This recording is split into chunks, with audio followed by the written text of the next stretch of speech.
Welcome back, everybody. Welcome back to Phil's Recap and Review. This is going to be for Shōgun, Episode 1 and Episode 2, Anjin and Servant of Two Masters. And we're here to talk about this new series that just premiered on FX and on Hulu. It is based on a book and was also a... Was it like a late 70s series, early 80s series? Early 80s series, and it's a lot of people are talking about it, and it just aired the first 2 episodes. I'm not going to talk about what I think first because this was a Joe Dirty Lock special. Joe, you told me to check out this show. You were excited about it. Very rarely do you reach out to me and go, Phil, we got to cover a show. You reached out to me and said, we got to cover the show, and you know what, Joe? I just got it. Oh my God, what the goddamn? This is the best show I've seen in a long time. This is so great. I can't hold it in. I was going to try to fake that I was not going to tell you how I felt about this show, but God damn it. I don't know how you felt because you have more of a build-up for I'm not sure if you read the book, but being a fan of the series, I'm going in this thing completely naked, and this was probably the best premiere pilot thing I've seen in a long time. It really grabbed me. A lot of things surprised me about it. The visual aspect, I didn't expect that to not be amazing, and it was amazing. The sound quality, just the texture of everything, the acting I expected to be top notch, but the dialogue, the humor, just everything really worked. The action was haunting when it happened in the intense moments. The story itself was captivating, and I really know what's going on. It wasn't convoluted at all. They just kind of showed it. We just had watched the new Walking Dead series, the Rick Grimes series, and this isn't whether that's good or bad, but sometimes you need to do a lot of exposition and explain what's going on. This did that so damn well, Joe, that I didn't even have to wonder what was happening. They did a title card, and then they did a couple of talks in the prison with the priest guy giving Blackburn or whatever his name is. Blackthorn, yeah. Blackthorn. Anjin or Pilot. I'm going to mess up all the names tonight. I'm not going to know who the hell I'm talking about, but I was able to follow the story and basically get what was going on to a standpoint. I loved it. And hey, everybody, welcome to the show. Sorry for the weird intro. I was trying to play that I didn't like it to Joe and see how long I can get that going, but I can't. It's probably one of the best series I've seen since I watched Severance or Better Call Saul, like type quality. Not the same kind of show, but I just mean for the quality of program that I'm watching right there. I loved every goddamn minute of it, Joe. What'd you think of it? I love it. I'm enjoying it more than I enjoyed the original miniseries, which I've seen a few times. Have not read the book. I probably never will read the book. I love the visuals in this. I love the acting in this. I love the writing in this. So far, bang up job. So how is it compared to the original series? The original series,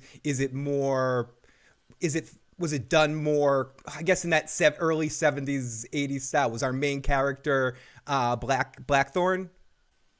Yes. Same character, played by Richard Chamberlain in the original. Oh, Richard Chamberlain. Oh, my goodness. That must have been ridiculous. Well, yeah, feathered hair or whatever. Like certain things that you can't escape. But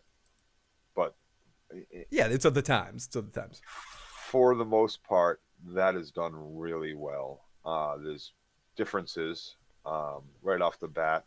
In episode 1 here, Anjin, Captain takes his own life on the vessel before it reaches Japan for shore. In the original, Captain dies in the pit. Well, the part where the with the oil? Before the oil, when he has Anjin come up the ladder, and some of the samurais go down. One of them gets taken, but the captain is in that pit with them as a prisoner, and dies in that pit. I've also read that we start out a little earlier than we did in the series, where we get to see Toranaga go into the city itself, where we kind of meet up with him a little later on in the story, which again, I haven't seen the original stuff, but I definitely like that. I've heard book people or read some stuff with book people talking about some of the changes, and most of the changes are happening in the early part of the story, adding a few scenes here and there to add more context. So one of the things that they did for the first one is you are very much so put in the shoes of Anjin. You don't get any translation of the Japanese words that are being spoken on screen whatsoever, and you don't meet any character that you don't meet for the first time with Anjin on screen.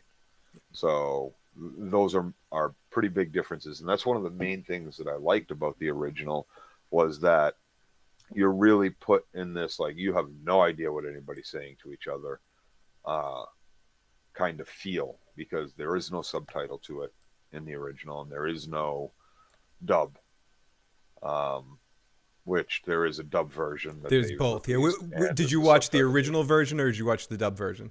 I did not watch the dub version. Neither. I watched both. I initially watched the original version, and then because we were going to do this last night, and then things happened that we couldn't do it last night, and I ended up watching it twice, once in the morning, and I liked it so much. I said I'll watch the dub version a second time, and I know I'm going to watch the regular version from there on.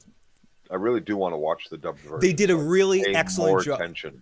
And what I've read and followed up on it, they did an excellent job with the dubbed version. They actually recorded the dialogue on the set, so it doesn't sound like it's off. They don't completely cut off. There's still at times, like when they're doing the translation scene, they don't do dub in those scenes. They only do it in certain sections when it's just the characters talking. So it's not used excessively. It's a very well done dub. So if you end if it's just Japanese people on screen, that's when you get your dubbed. Yeah. When there's translators involved, then you still get the natural Japanese that they're doing. I highly recommend anyone that's feeling this series watch the documentaries, listen to the podcast that they did after the episode on HBO. You get a lot of interesting backstory information about how much research and how much time they really put into this series, and it shows on screen. But it really does.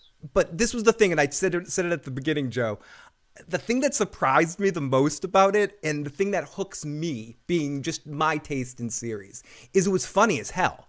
It was the dialogue was hilarious, whether it be some of the back and forth, this place has gone to shit, or just the interact, dog, sit dog, go dog, or dog's just looking for a good match. Exactly, you're such a good dog, or just John as a character, but Blackthorn as a character. Some of his lines, you monkey turd piece of crap, and then his whoa as he sees the city for the first time, and that whole interaction with him and the other pilot on the ship of like, he gets pissed on in both series too. Yeah, and they did the pissing on him thing, and it's a little different. Like the other guy takes it to mean like, oh, I'll piss on you or whatever, but in the original, he basically tells that there's a guy that does speak enough. He's a Christian in the village or whatever, and he's like, tell him I'm gonna piss all over him. Dude, it's like, and he's just, in the original, he's just like, wow, you're really fucking rude. I'm trying to be nice, and you know what? And he throws him down, and he pisses off. Like he just had enough, and he's like, he pisses on him, and then they kill his fucking one of the other. It's just. Both versions do it really well. I really like the fact that they made this Fife's Lord he's sick, right? He boils the dude. We'll do it my special way. He boils the dude in fucking oil right there. Everyone else is cutting people's heads to make it as quickly as possible. This guy's boiling bodies and having yes, Shannon Hoon and R. Kelly is in there. By the way, we do have a live chat. This is a new show. We don't expect to have too many folks here, but we do appreciate anyone that's jumping on in. We will be covering this show for the entire season, and whenever you're watching this, 24 hours a day, 7 days a week, call on in 781-990-8509. Share your thoughts on this season. I'm Phil, the Issues Guy. This is Joe Dirty Locks. Thank you so much for checking this out. Whenever you check this out, we are so excited to talk about this show this season. I went from being like, okay, cool, Joe, we'll do this, to I can't wait. I'm so excited to watch this next episode, and this is my new favorite show on television. Obviously, it's early in 2024, but probably my favorite show of 2024 so much. But we do have John Haymaker in the live chat right now. He says, I haven't watched it. Is it worth renewing Hulu? I wouldn't say this. I'd say this alone, yes, if you're into this kind of series, but Hulu it's also on FX. So.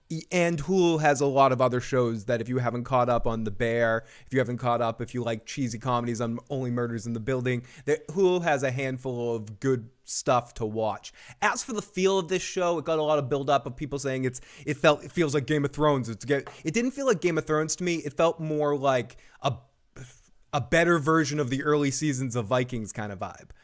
And one of the things it feels like to me is if it feels like Game of Thrones, this came out. This was written in the 70s and turned into a show in the 90s. And this is, for the most part, a very well look at feudal Japan in the 1600s.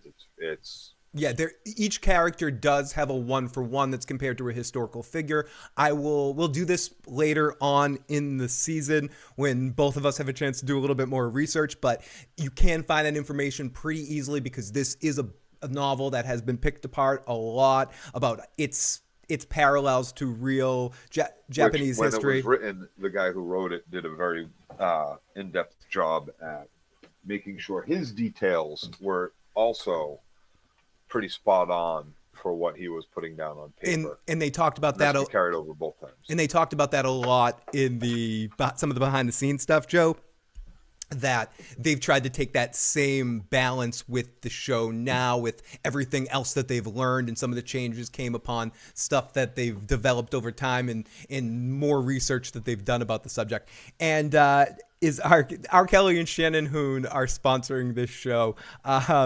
Shannon doesn't want to be forgotten about the pissing there.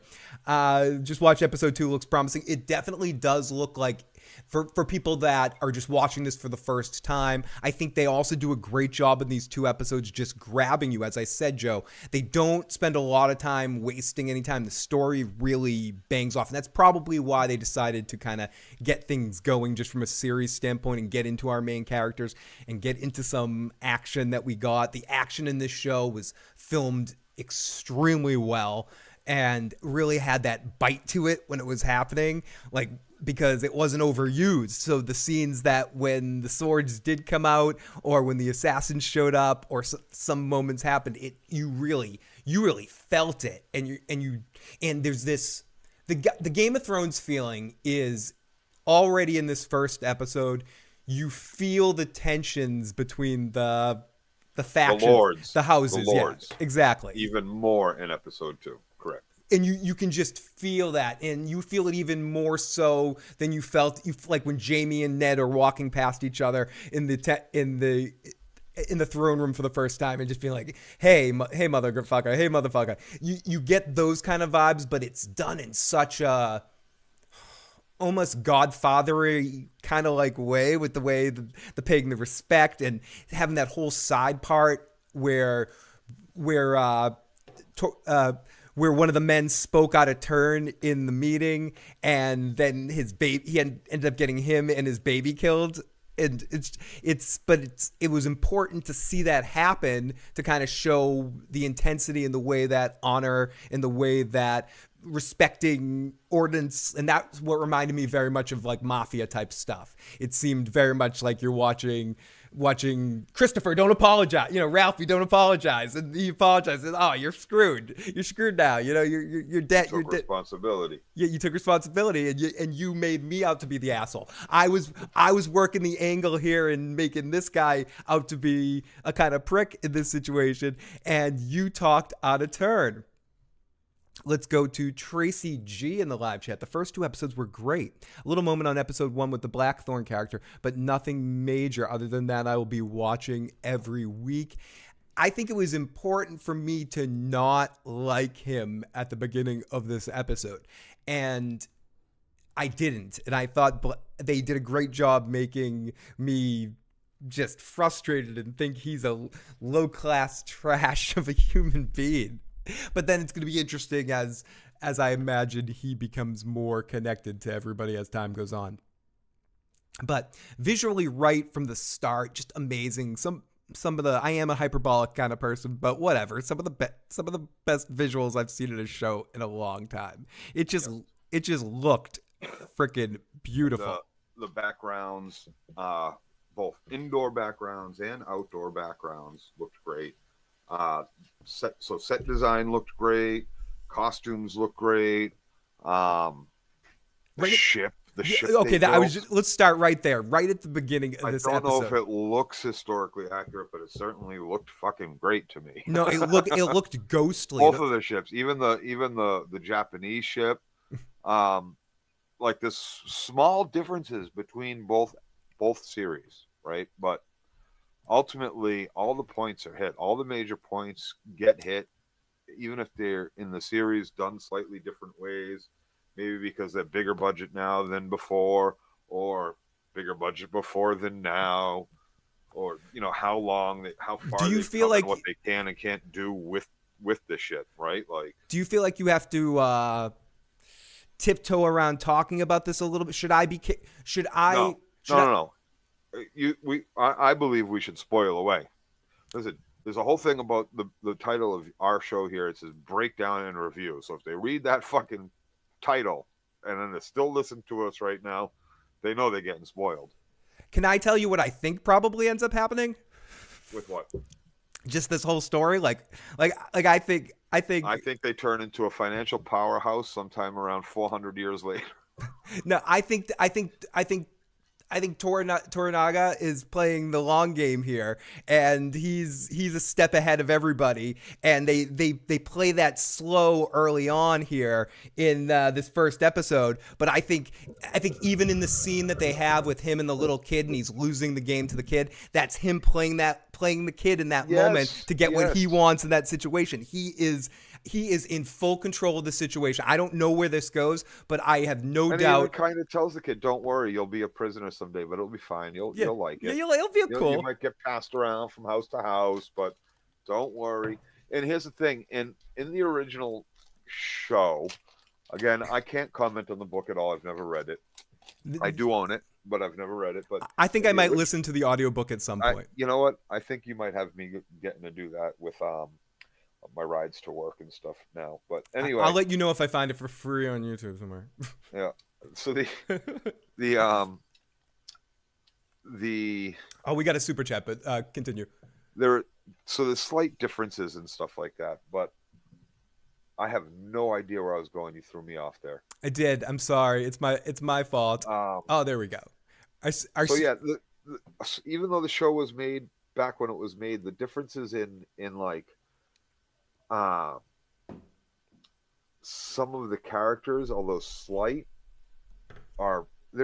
it's so well done. I'm sorry. Yeah, I forget my train of thought. I heard that there is some changes to and again, I'm not going to know the names at this point in this first episode, so I'm going to be describing the first dude that we initially meet, the opportunistic guy that falls down off the cliff when trying to. He tries to confiscate the ship for himself and stuff. Yeah, like I hear that guy's shaped a little bit different. He's the guy that orders the guy to be boiled. Yeah, and he's the one that we explore his kinks and stuff like that too.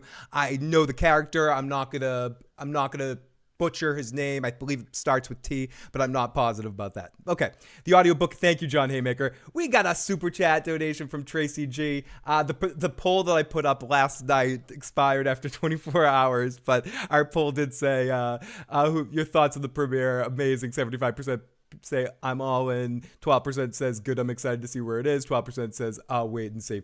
So Tracy G says, well, I'm glad that I watched Blue Eyes Samurai before because the backdrop of Japan's history details really good in both shows. Joe, take over. Yeah, that's a very similar story as this.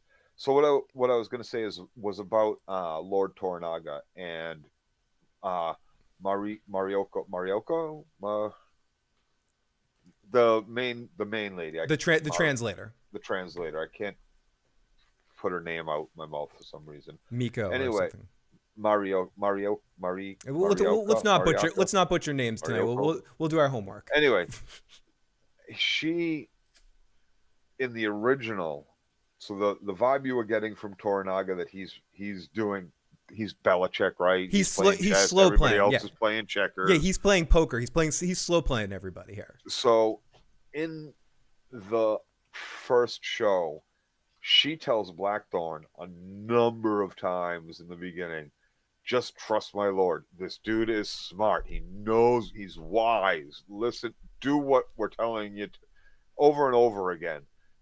In this, we get a conversation in one of the two episodes that basically says, you've been in my family, you married into my general's family 16 years ago, but yet this is really the first time we've Yeah, talked. that was one of the added scenes that wasn't in the book and wasn't in the show, the original show, that they added more foundation scenes. Those are the kind of scenes that I like in the original Game of Thrones, adding the Cersei and Robert scene, things like that actually add to the texture of the show and the characters, and I appreciate that, and I like those scenes, even though I know for a fact, as you said, that's not something that existed, but it creates even more agency for our protagonist there, or for our main character and his falcons. And that's all. We also his falcons are a huge part of the beginning part of the episode, which I thought was really well done.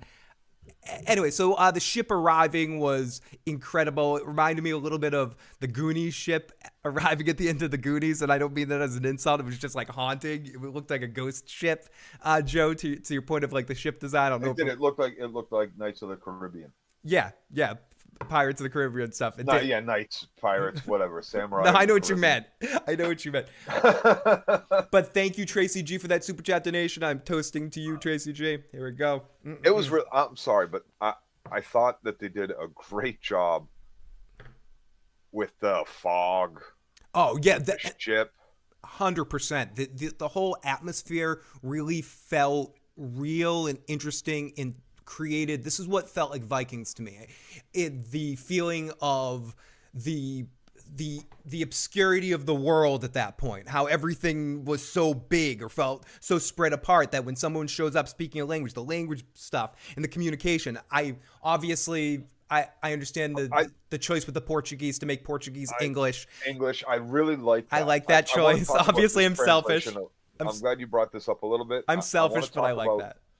In shows, in movies, one of the things I find fascinating is how they do language and people learning language and people coming into languages they haven't seen. There's a Antonio Banderas movie that came out a long time ago, called The 11th Night, or some weird fucking movie, and he plays a Muslim that ends up fucking in England or some shit, or in the Viking land, and there's a scene where he's sitting around the fire with these guys over a night or whatever, and he starts to understand and pick up the language and how to speak it. And I loved the way they did it in that movie. I like the way they're doing the Portuguese is English in this, and they keep talking to reinforce the fact that we're not speaking English to each other. We're commenting on how good our Portuguese is, or things like that. And when they get to the point where they're using a translator for one of the bigger conversations between Toranaga and Blackthorn or Anjin, is the translator, the priest, fades out in the background, and it becomes a conversation the way they added just between the two of them, and they're still talking the Japanese and the English, but they're talking back, they're answering and talking to each other, and the translator is gone. I really enjoyed the way they did that because it was very subtle. You didn't really even notice as you're reading the dialects. You're already reading the dialogue, and they know you're doing that. So the editing in that, the translator. Joe, I'm glad you mentioned that. It was great. Yeah, the editing in that scene was marvelous, incredible. It's award winning. And that's why I'm watching this show, and I'm like, oh my god, this show is just this show is going to clean the fuck up. Yeah. This is everything, as far as I'm concerned. This is the way this is being filmed, the way it looks. This really is on par with that prestige TV shit that you've heard so much about. Yeah, that's what I'm saying. It's on that Severance, Better Call Saul level. Right. It's so much better than any of these other shows that try to incorporate this big fantasy world, and this isn't even fantasy. This is historical fiction. History, it's historical fiction, and it almost, for us, where our history and the look of our history is so different than that part of the world, it almost feels like it could be fantasy, but you're starkly reminded over and over again that this is, even though it's fiction, it's still a historical depiction of a fictitious story. Yeah, 100%. Which is actually a fictitious take on a historic story. And it's a dramatized. right? Like, and not to dramatize and entertainicized. It's also just. 13th word. It's also just I know we're making up words tonight, but it's fine. But we have our own translators into our gobbledygook talk. But yeah, and it's also just I keep adding this because this is something that I think Vikings suffered from all the way through, but even more so in the back half. This show is entertaining and fun too. There's a sense of fun to all of this. There's an intensity to it all, but you can just feel all the actors on screen having fun doing what they're doing. It reminds me of a lot of again talking about that prestige television of Mad Men, of Breaking Bad, Sopranos. Like you could tell just the cast together is just having such a great goddamn time on screen doing this. So I am both bummed and happy about one very specific fact. That this is a miniseries. Okay, it's funny you say that because that was the question I was going to ask you next.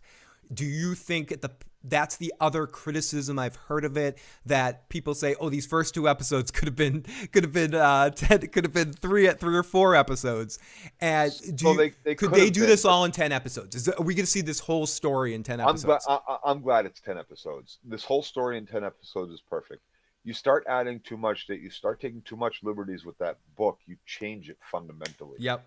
I'm okay with them ending this. I'm also okay with them picking up and continuing a new story that they might develop or try to show run themselves. Yeah. I'm okay with that if it holds up to what they've done here. And judging by the amount of, even though they already had this material written, judging by the amount of extra work they put in to make this fucker come to life, I am satisfied right now with their ability to at least eke out a couple of seasons of new material, of new story, of shit that they maybe wrote on their own for these characters if they have the license to do it, right? Like, I'm okay with that, and I think they'll be able to pull off at least a couple of good seasons. Right, because ultimately you don't want to stretch a book. Early take. You don't want to stretch a book too far because you go from something being good and captivating to the Hobbit trilogy. You don't want to you don't want to walk that fine line. Like, you don't want to take people from the edge of their seat to falling asleep to back to the edge of their seat. You want to keep them on the edge of their seat, and if and even though some of this material is really slow, it's a very political, slow moving thunder, right? Like, especially you hear this shit rolling in, but you don't know necessarily what's coming next. And that's, to me, what my next point here is. That's what makes the action so intense when it happens, because it's filmed with care, and everything, including the music, is a crescendo. It's slow build, and then it explodes. And when it explodes, and I have a feeling this whole season is going to feel like this. All the casting is great. Like there wasn't from an acting. Are you getting standpoint, a Rick Grimes? I'm getting a Rick Grimes Aragon a little bit, Travis Fimmel vibe a little bit to him. He keeps looking like fucking Rick Grimes to me. He keeps looking like Aragon, before the haircut, anyway. He keeps looking like Viggo Mortensen to me a little bit sometimes. After the haircut, sure.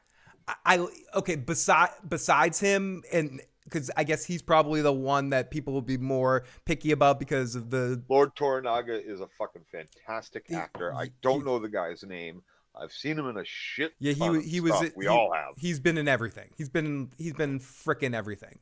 He's also an Asian guy, a Japanese guy, a Korean guy, or whatever guy. He's a guy. He's one of your guys. He's also a producer on the series, so he put a lot of time and attention into it. Fuck yeah. He's also played this character before he talks about this in the podcast. He also played this character before in something else, like a smaller Japanese production. So he's played this character. He's played Toranaga before. Yes, he's played Toranaga before. I really gotta say I love this. I could have these first 2 episodes, and Katie would kill me if I tried to do it. We watched it. We finished it up the other night, Phil, and I put on the dub version. She looked at me. I was like, "But you said you wanted to." She's like, "Yeah, but not right now." I mean, I could literally. I put it on again at work today for 45 minutes, waiting for a group. With some patients that I have. Like, I'm all in on this. I could keep this on, these 2 episodes on, until the next episode comes out. Keep those. Hopefully, keep those on. Let me ask you a question, Phil. I'm excited. What was your favorite moment in the 2 episodes? My favorite moment in the 2 episodes. Did you have a moment that you were like, "Fuck yeah"? There was a moment when I was all in the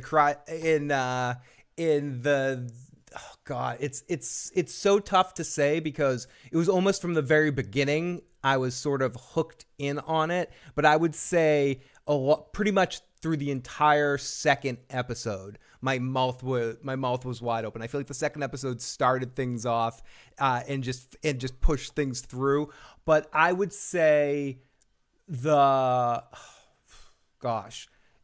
me answer that question in a little bit because I have to start to think about this.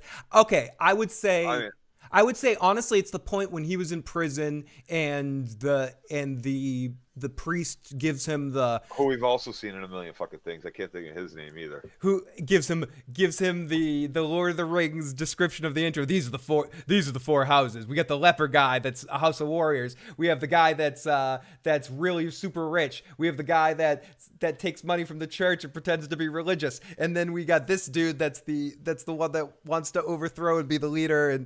And again, they set everything up really well. Essentially, the ruler Mako dies. Mako's heir isn't old enough yet. Tycho.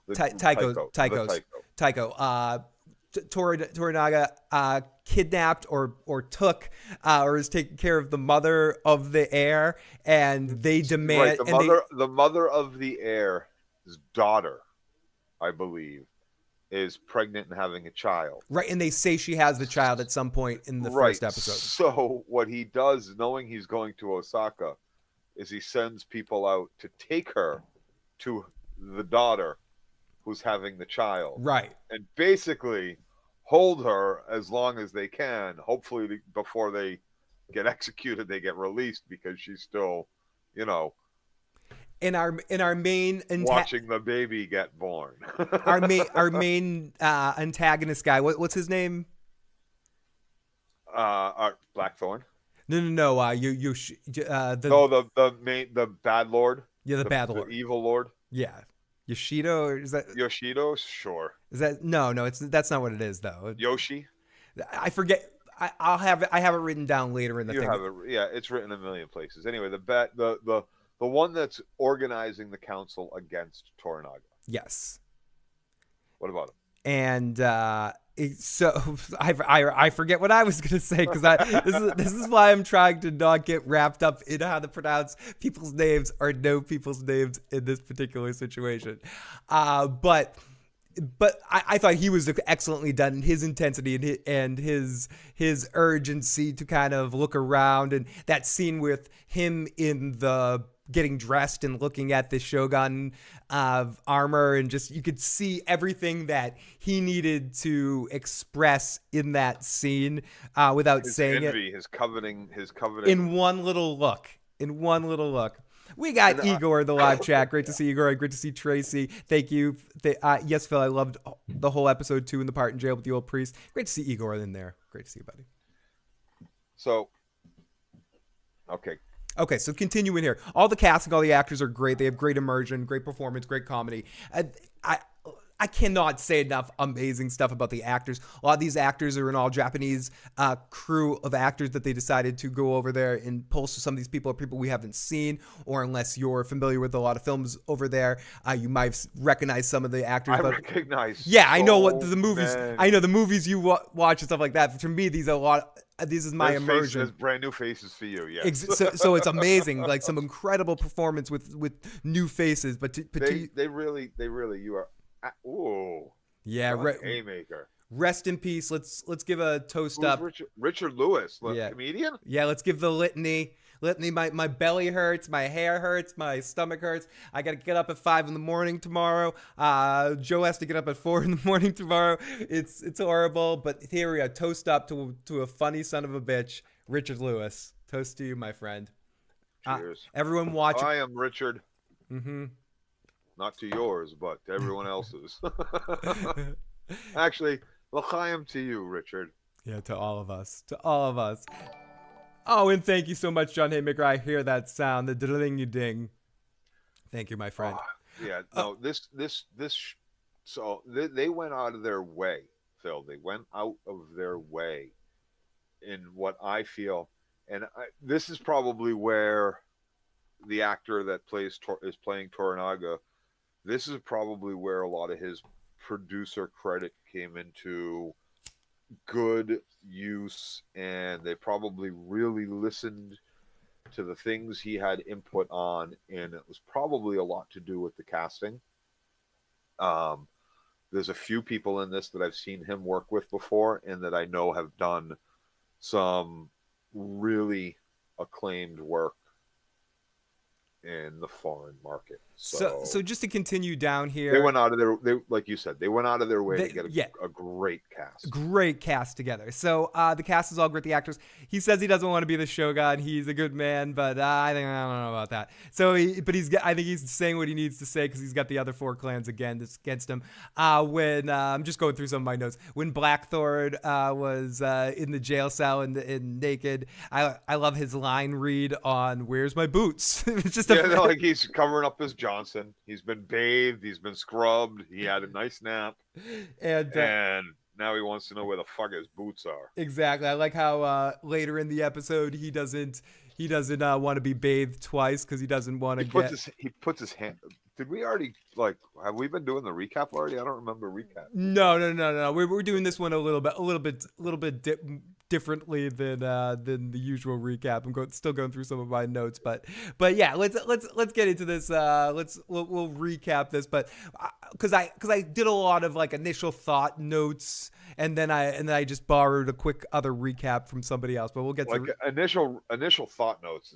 It boils down to this is the only thing.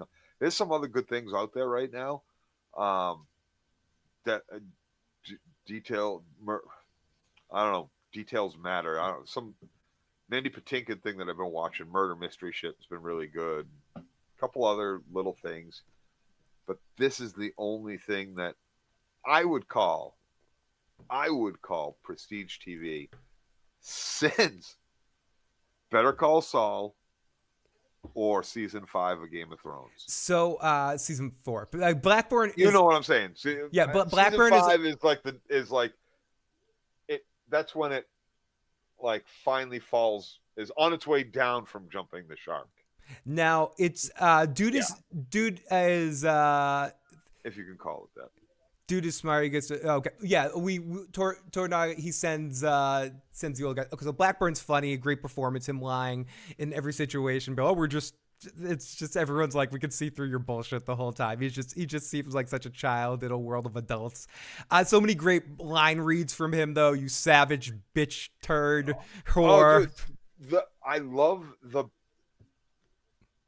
fact that all you hear is him and the other Dutch, and they're savages. They're fucking all this shit, but like right back at them, they're like these white people are the fucking savages. This dude won't even fucking paint for some reason.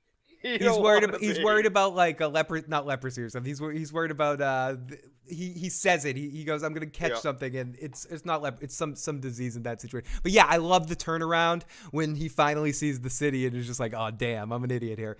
We got Sonic, your boy, in the live chat.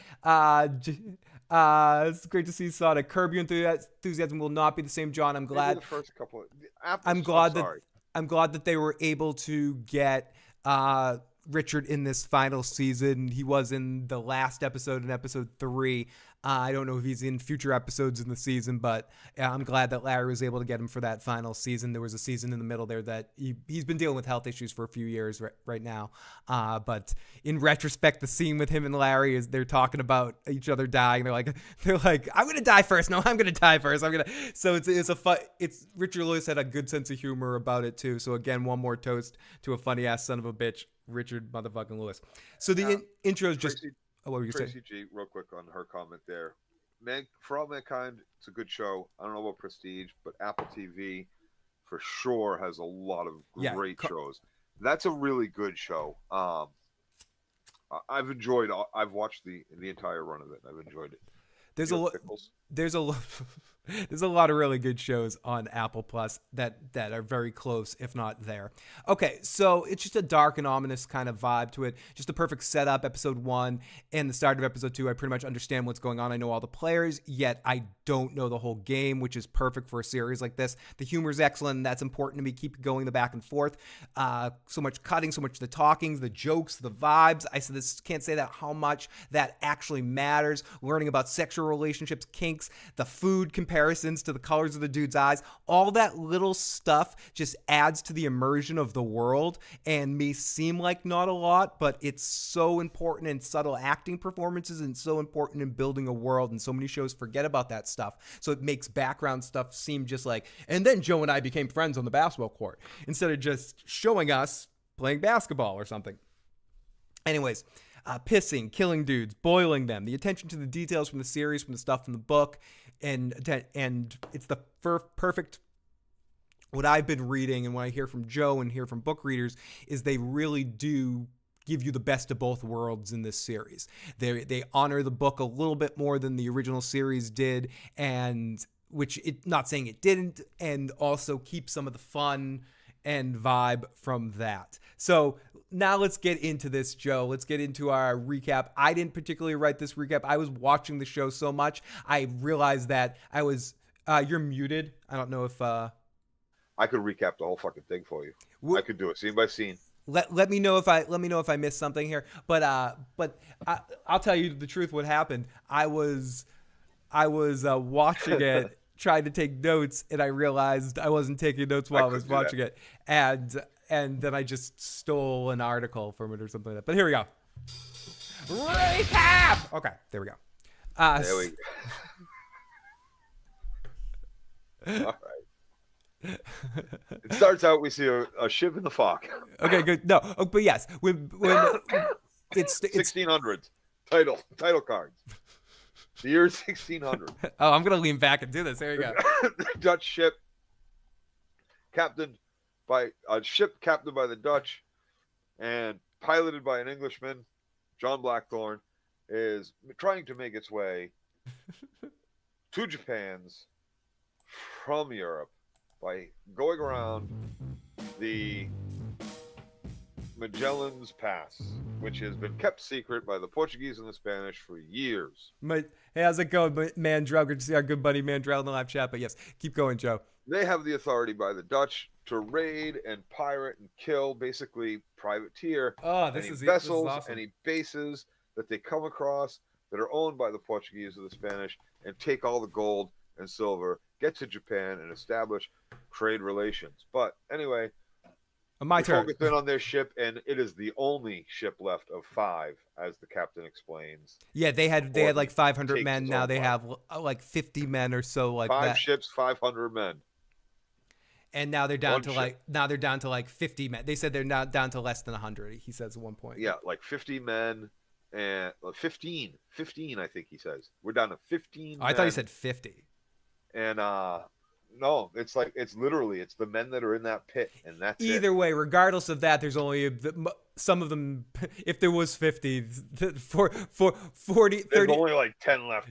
40 died in the ship crash or something like that. But great to see Mandrell in the live chat. And associated with this, we see Toranaga and his army heading to the castle to meet with Ishido. I believe that's his name.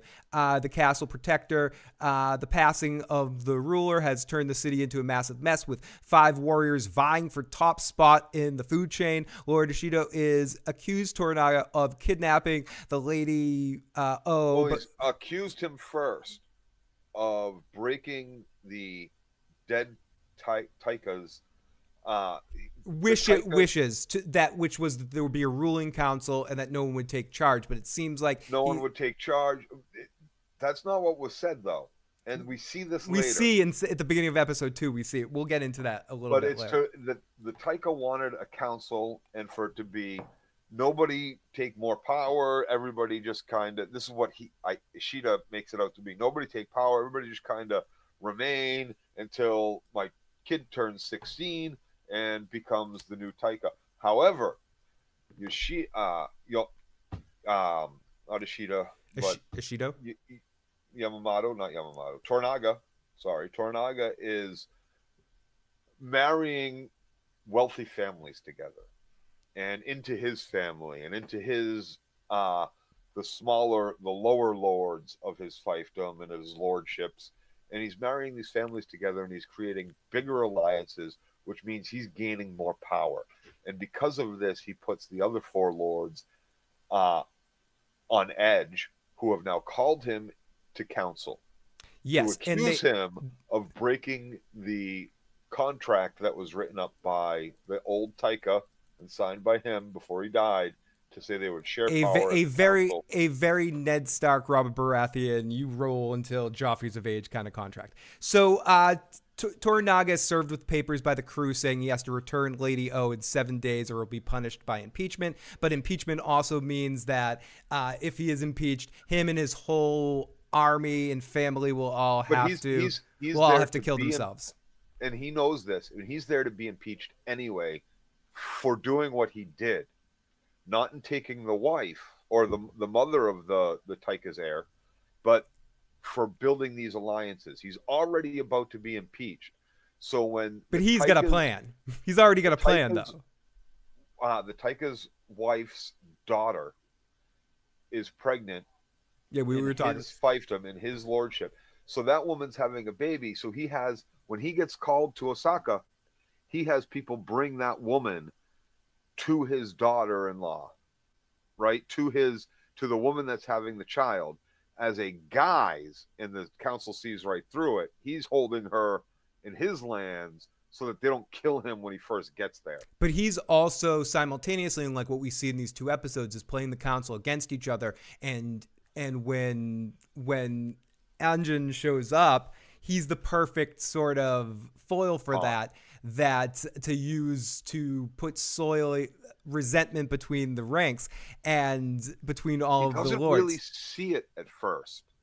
He knows that it could be something. He knows that there could be something, because he knows right away from early reports, because we see him getting pigeons, and we also hear in like the next scene coming up that this very young lord, the son of the guy that's actually the lower lord underneath Toranaga.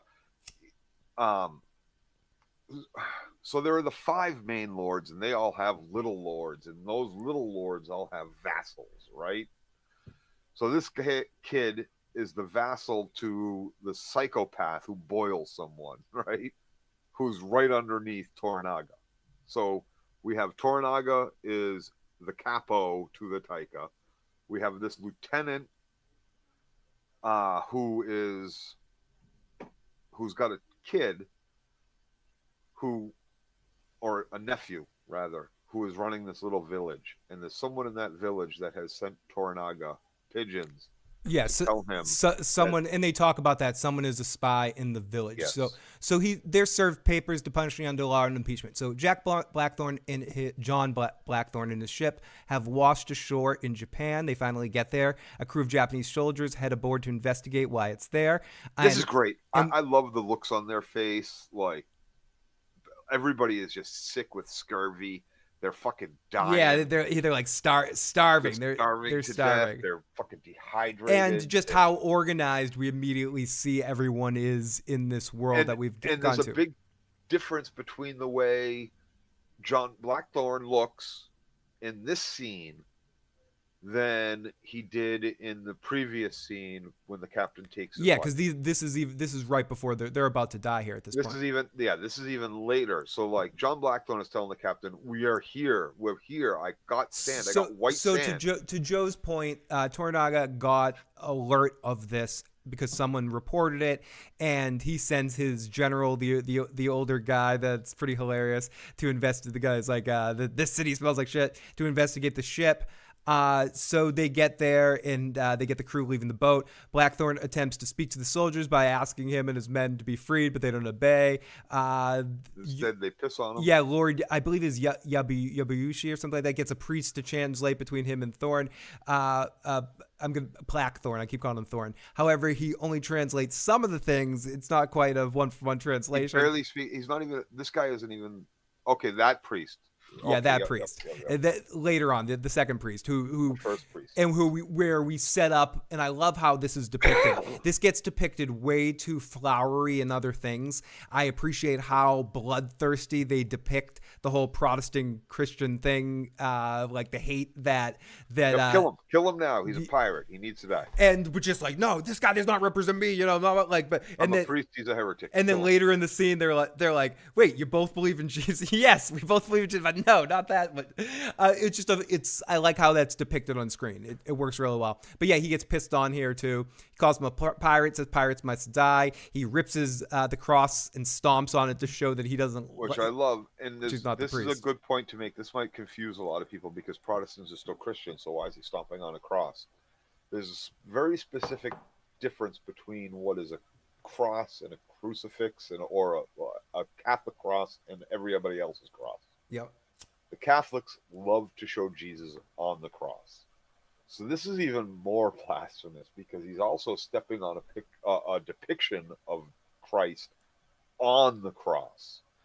Holy Christ on the cross. That it's one of the funny things that they pulled off with which is also something that with the movie Japanese wouldn't know. With the movie Dogma with Buddy Christ, just how many different depictions there can be, and it got created. Anyways, but yes, for people that believe in such things, these things are very, very important. So we get a he can't prove. This is another thing that gets very much brought up several times, especially in the first episode. What can you prove? Can you prove this? It's not just you can't just take things from nowhere. You can't just say, oh, this guy's a pirate. It was like, do you have any proof that he's a pirate? No. So we have to do the due process situation here. So, which again goes to show you have Blackthorn, who is these savages, these beasts, these awful fucking people. But yet here's this lord who is about to do something pretty fucking savage and actually following protocols, not just protocols, but a higher sense of morality. Correct. Yeah. And although I understand that you want someone to die, and I'll give you that because they're all heretics. I thought this character was done. Yabu, I believe that this character is just done very, very well. Yes, he is. With Yabu sticking around, he talks to who's been running the town. This guy that his son-in-law or whoever he is, his nephew, who's been running the town since his father's passing. He congratulates him on being smart. Who basically says, "Hey, take over." Has never been there. He's never been to this village. Or they said like maybe once in 20 years or something. No, not since his father died. Not since before his dad died. Yeah, they said maybe like once. I think they've said he's never been here. I thought the line was he hasn't been here in 20 years since your father. Either way, it doesn't matter. Either way, it doesn't fucking matter. He hasn't been there for a while. So he congratulates him. He puts him on a pedestal and says, "You're as smart as your father." It's a kind of I'm gonna when I get home, I'm gonna make sure you get more. What's it called again? Keef. No, his fief. He's going to get more land to the fief. Right, more territory. Yeah, and more XP as well. if you want to take the video game standpoint, more XP. Right. And here's the thing: the uncle is walking away from he's not killed Blackthorn. He's ordered the death of somebody else, and they're walking away from having met with this whole thing. And he says, well, "I don't understand what's going on." And the guy says, "Look, what do you think is going on? What do you think I'm doing right now?" And the nephew is smart enough. He said, and they basically break down that that the leader Toranaga is going to be overthrown pretty soon. Why give information to a dead man? Let's use it for ourselves. If we hold on to the ship, it gives us credit, us power in the situation. Given him. Exactly, which is we see later him and what's his name, our old friends from the war. Him and our like buddies. We find that out a little bit later. Okay, so he's sticking around to talk, but then the older samurai shows up, and that was that was the moment, Joe. That moment when Toranaga's army shows up and the older samurai comes up. We got to go through something before that. We've glossed over this. So after, but you were asking me what the scene was. That was your moment. Yeah, yes. That was my moment. So after, and that was a great moment, dude. So after they walk away and the nephew lays it out, that's when we get them bringing the other prisoner out to get boiled alive. And this is Yabu's special way of executing someone, and it's his special way because, as is explained while the courtesan is waiting for him, that that Yabu has he wants to know what people feel, think, say the moment before they know there is nothing but death ahead of them. Yes. That there is and we kind of get a look into why he has this fascination from what you said when we see that Ishido and him know each other from the past, and we'll get into that in a little bit. I'll bring this back up later. So we see that a little bit later, but he has this fascination with the moment someone is about to die and what they go through, what they say, what they feel, and how they express these things. Even though he's not watching, when this guy is screaming, and he's screaming from the time he's brought out of the pit to the moment he kills himself because he can't take being boiled alive anymore, and smashes his head off of the side of the cauldron that he's in multiple times in a row. Um, he then finishes hearing that, goes into the room with the courtesan and his soldier, and so the soldier explains that to the courtesan. The courtesan is like, "Yeah, well, for a guy like this, that's as close as he's ever going to get." Katie points out that this courtesan, is smart enough to not let this soldier leave the room because this dude's a fucking psychopath. She's also smart enough to be able to read the room a little bit and know that what this guy just told her is. So let me explain something. This woman is a professional, not just prostitute, not just companion, not just. She is the epitome of I will give you pleasure beyond all pleasure in all things that she should know her clients better than she knows herself, better than she knows anything else at all. The art of sensuality, the art of sexuality, the art of conversation, all of this, right? She brings. So when this guy explains to her that he's a voyeur to this moment of death, right? Then this guy comes in and says, I listened the entire time, and there was nothing. It just ended. He didn't say anything, right? And then he realizes his soldier is kind of gazing at this woman who's starting to get undressed, and he calls his Yeah, and eyes she's perverted. smart enough to kink it up there in that situation. Right, he So calls his eyes. It's important. This is important. He calls his eyes perverted, right? And she understands that, and she takes this guy, and instead of doing pleasure to Yabu, she gives pleasure to them both, right? She ends up fucking the soldier while Yabu ends up watching. This comes into play the next morning when he's kind of gazing at the soldier but talking to his nephew, okay? And he's like, he asks the nephew for a poem about the dead Christian who lasted longer than anyone else, any other Christian he's ever seen. So he's done this before, right? And when he asks his nephew, the nephew says, you know, although this man was at the end of hell, and with his eyes, his eyes articulated the pain of his life and death, right? It's all very telling for Yabu's character because he's also continuing throughout this conversation. We see him gaze at the soldier he just watched fuck the courtesan, right? Um, I just that's an important scene. I think it's an important scene because it comes back again later when we talk with Ishido. absolutely. Okay, so eventually he does agree to give them the ships and the goods, but he looks at his cousin and says he knows everything, meaning there's a spy in the village. they bring Blackthorn to speak to the older samurai who orders them to go to Osaka. Before they go, Oh, your favorite moment. Your favorite moment. I want to talk about that too, because we knew that this guy wanted to keep the ship and the cannons for himself.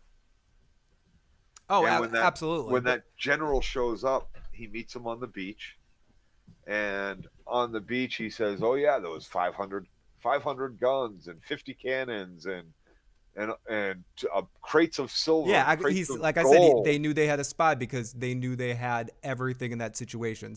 Sorry, And so this guy ends up saying, "Oh, but this is my fief." Oh, I thought your fief, your allegiance and fief were due to him. And Yabu's smart enough to know, no, I didn't mean it that like I should keep it. no, I he meant it pivots. that I should keep it and give it to him as a He's gift.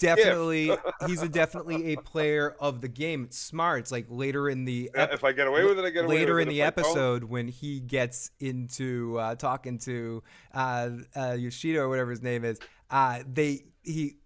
he goes, I don't know why you sided with Toranaga, and he was smart to side with Toranaga. It's smart to go with the smart guy, and he sees that he can kind of see a few steps down the road. Before they go, another character shows up. Rodriguez steps up to the plate to ask, to basically, this is one of those moments that I wasn't sure exactly what was happening, Joe, in the sense of did Rodriguez need to set up to do transporting of Blackthorn, or Blackthorn wouldn't have been taken in that situation? no. So what happened here is the general that came on a boat, and Rodriguez is pilot of that boat.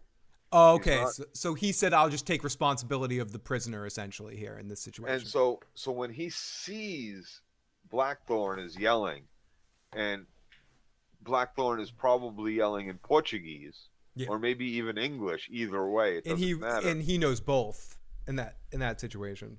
And Rodriguez, probably knows English and Portuguese and apparently Japanese because he's been there for a while.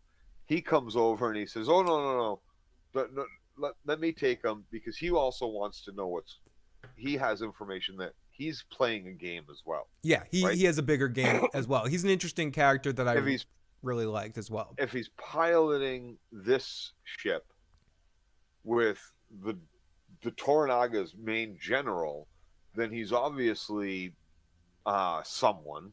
And later we learn Toranaga is the minister of foreign affairs and shit, like for all of Japan, all of the lords, right? So, and we know that there's Portuguese priests here, so you get the feeling like you get into this even more in playing a little bit of it, and you get into it even more in episode 2, because at the end of all of this, what he does, Joe, which is really kind of, and hey, Jackie C, welcome to the show.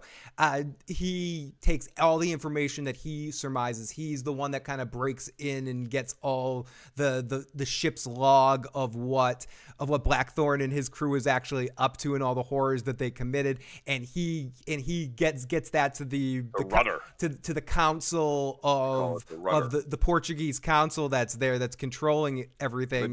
The Jesuit priests and the governor of and Macau, they start putting the influence on the board, and this all works into Toranaga's plan. But essentially, it's he's using this as his own agenda to get himself closer in line with the Portuguese organization there in that situation, the ones that are running the secret base with the Ronin warriors. That's gonna come into play later on. Obviously, that was what really snuffed Toranaga's uppagus when he mentioned the word Ronin later on in the episode.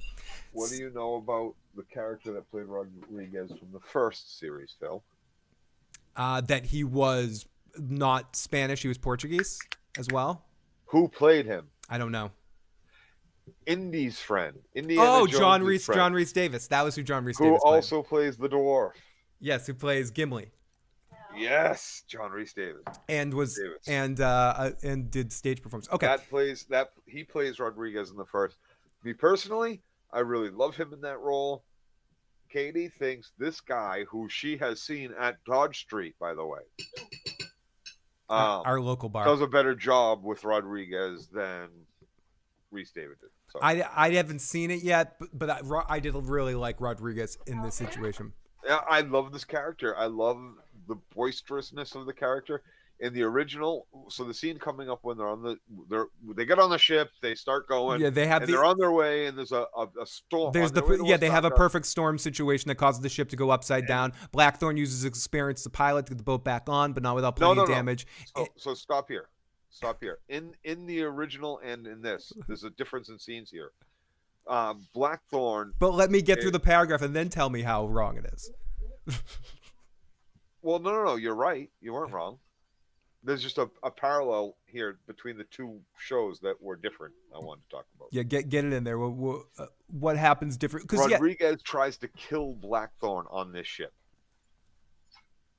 He tries to get him to get tossed overboard. He tells him to go up to the front and give him directions so they don't hit a reef. And he tries to, instead of steering straight into one of the swells, steers to the side of one of the swells to try to knock him off. Now, that might have kind of been played out when Blackthorn ends up hitting the side of the ship before he pulls that other guy back over.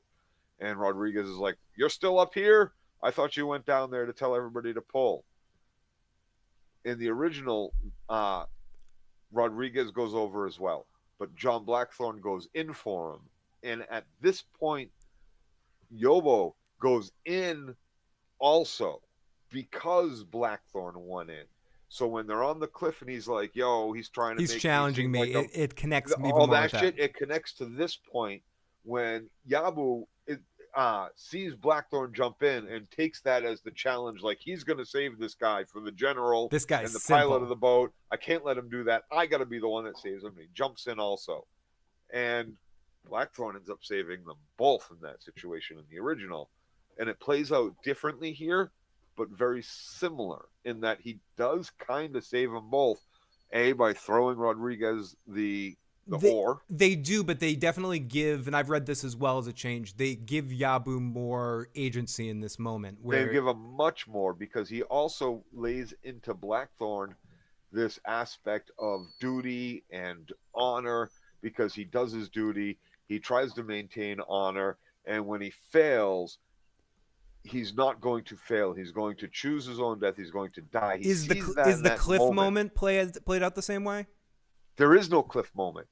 That's it. It's all done in the water. They both jump in. Blackthorn ends up saving both of their lives, and instead of there being this respect from Blackthorn given to Yabu, it's Yabu giving a change of heart and mind, or a seed of that change, to Anjin instead, to Blackthorn instead. So now after it plays out a little, it's almost mirrored, it's almost reversed in how they did it and how the respect is given, and the connection that's going to end up being made, because it plays out again later with the dog.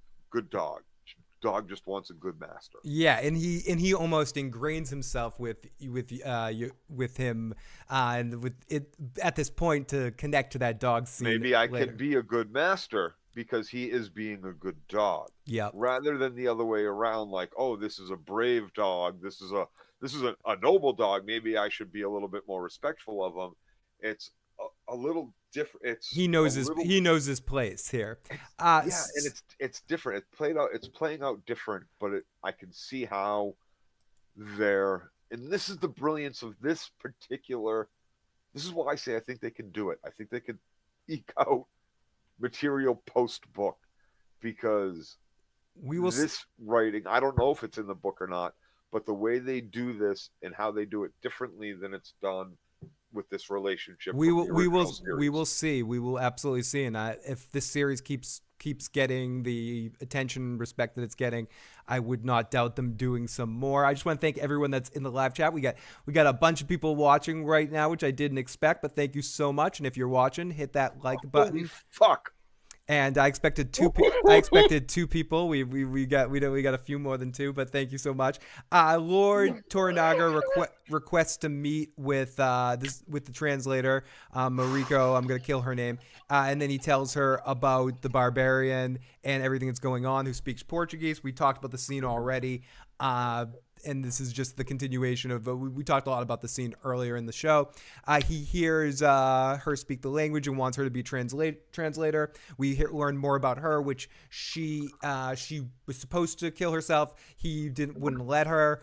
At one point, she took Christianity in, so she's someone that's dealing with a mixed faith right now, but is understanding. She's a woman of two hearts, but also really believes in Toranaga's abilities in this position. Like trust. You can just see her looking at him with deference of understanding that appreciates being in on this plan. And she questions him about it, and he says this barbarian could turn the tide, and that's basically the end of our first episode. It's incredible. Episode 2, let's get right into this. Episode 2, first episode. It's hard to just talk about these episodes as an individual episode because I feel like the premiere is both episodes, but I would say if we're judging out of 10, episode 1 for me was like an 8.5 out of 10. You know what? You want to give 10 out of 10? You could do it. I really want to. I just want to give room to go up. I feel like I can't. And the reasons I can't are the fact that perfect is perfect. It's rare. And that is a rare thing. But I understand your 8.5. And I will raise you to a 9. Okay, fair. I'm gonna. Can I give you? You might see me give each episode a 9 until the series is fair. done, and then very well give the whole series a 10. Can I give you a spoiler of my score of episode 2? Because my episode 2 score is 9. So the only reason I gave the 8.5. You gave it an 8.5 is because you like episode 2 more. Yes, but I'm trying to keep my feelings of each episode out of it. Like, I don't want to watch that. Like, ultimately, I want to be able to watch this as a whole movie because I know it's an entire story. I know it's long, and that's why you break something like this up and make it a miniseries and that's what they tried to do with something like Dune originally and some like lots of things. But so I understand that. But ultimately, are you excited to go see Dune 2 or see Dune 2 when it comes? I'm very excited for Dune 2. I hear it's great. I hear it's really good. I have a weird thing about Dune. Like, if you don't like it, I get it. Don't worry. Props on you. If you love it, I get it. Don't worry. Props on you. And you're in the I love it camp? I have a nostalgic love for it in that I needed to love it so that my brothers would love me or some shit. Like, fair. I don't know. Fair. But like, I ended up loving it. Like, it was one of the like, I've read a handful of books. If you count all the Game of Thrones books as one book, like, maybe I've read 10 books in my life. And Dune, each their own, then I read 15. And Dune is one of them. But that's one. Dune is one of them. We'll talk about this more on Sunday, so we can not talk about The Walking Dead. I read 10 books in my life. I mean, I've sat down with the purpose of my own choice to read the book rather than being, you need to read Catcher in the Rye. You need to read A Separate Piece. You need to read Hamlet. You need to. Those I've all read. Crib notes don't count. So I've never read. I've never gotten a Cliff Note. Shōgun season 1. I haven't, but I've paid for papers, and I've also been paid to write papers. Anyways, Shōgun season 1 episode 2. 1 year ago in Osaka, we get a flashback of Taiko right before he dies, who's seemingly on his deathbed with his friends and family surrounding him. He sends everyone away except for Toranaga, who the two talk about the memories before he asks him his thoughts on becoming the sole regent. He says, I'm going to make you'll share the title with him, and then he'll protect his son, blah, blah, blah. But Toranaga's like, no, I can't do that because... What, are you trying to get me killed and then your kid killed? Yeah. And then he goes, ha, ha, ha, I was testing you.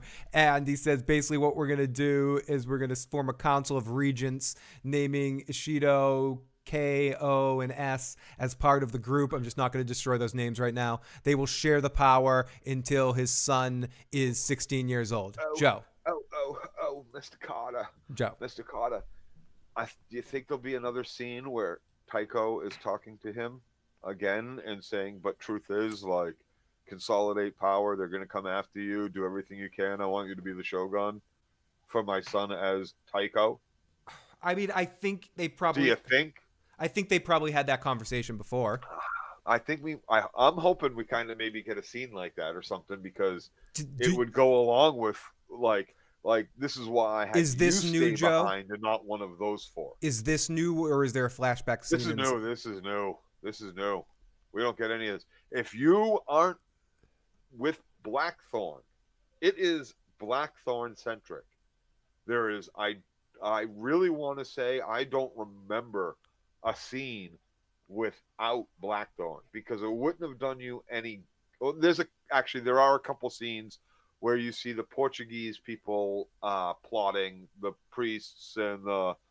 Speaking of which, Joe, that's our next scene with Rodriguez telling the Portuguese all about the mission of Right, Blackthorn in the English and blah blah blah blah blah. But if there is no like, and maybe that's wrong too, because I think there is with Marioko, whatever her name is. So let's get into. But for the most part, there's no flashback from the old Lord Tycho, and everything you get through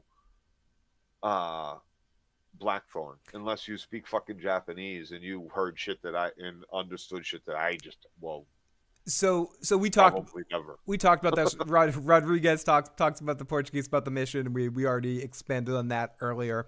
Then we're back to Blackthorn meeting with Toranaga in this amazing scene, really amazing scene, that the priest who wouldn't translate Blackthorn's words in episode 1 has arrived, which worries him. But Toranaga has Lady M there to help with the translation, and kind of basically says he's giving a legit translation. This is a new priest. This isn't the same priest. Oh yeah, you're right. Whoever wrote this is wrong. This is priest number 2, and this priest basically he comes from a meeting. He seems like he already has a relationship with Lady M, and he does, and he's her Portuguese teacher and instructor, and probably local priest that she can talk to and confess to, and goes to listen to sermons from and things like that, because she is a Christian woman. Now this priest shows up and knows exactly what his fucking place is, and sees her sitting there immediately. Right, and he knows whatever his plan was, it's over. Yeah, he's smart. He pivots. You're right. He gets this look in his face, like he goes in there and goes back and forth, and he turns to Blackthorn and he's like, "I can't fuck you here." Like he gives him the look like, "I cannot fuck you here." Yep, like he doesn't tell he delivers everything. Really, as close as possible. He knows, and he does this even when Ishido walks in the room. He tells Blackthorn, instead of just bowing himself, he tells Blackthorn how not to die. Bow now, or you're dead. Yeah. Do it, or you won't make it through 5 minutes. And this is something that woman is going to pick up on. That she hears him say to Blackthorn, that she sees, so she can't fathom what she hears later, because she knows that this guy spoke the entire truth, translated everything truthfully, even told Blackthorn to bow when it could have gotten him killed. Right, she straight up turns to him, loyal to her lord as well. She straight up turns to him. Such a great scene. Yeah, she straight up this and connected to the scene at the end are both. I almost consider them one giant scene. And so much going on in this. A lot of this shit I'm not even thinking about until we start talking about it like this, Phil. But Toranaga and they're to help with the translation. Blackthorn and Toranaga exchange some barbs about why he's there, but they're interrupted by Ishido, as Joe was saying, who isn't happy. They invite the barbarian in, and immediately... You brought this fuck to the castle? Immediately, Toranaga knows how to start. This is when he starts formulating his full plan. Brilliant. And he just goes, go to jail. I don't care about him. Send him to jail. Fuck. And here's the thing with that. These 5 lords all have equal power, right? It's 4, isn't it? Or no, 5 counting him. And by Toranaga immediately sending him to prison, right? He has committed an order. Now, none of these 4 lords can touch him, so to speak. Yeah, no, he's Because following the rules to the T of the and game. the other four have to as well. So now that he said he means nothing to me, he's not an ally, so there's no major need to go kill him. Number two, he puts him in jail, which means you can't then go kill him because he's someone else's. He's another one of the 5 guys that have the same power as you. He's that dude's prisoner.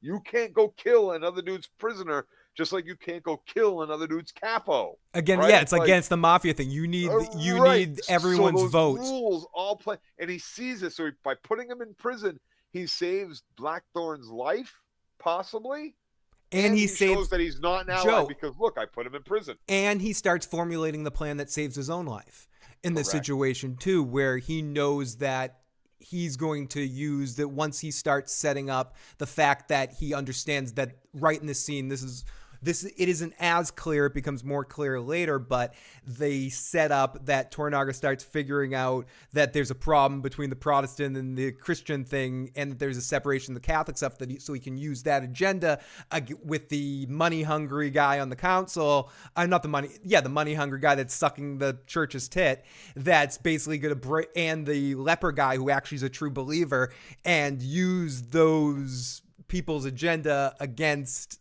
him. So it's friggin' amazing. Little Dolphin and John Haymaker.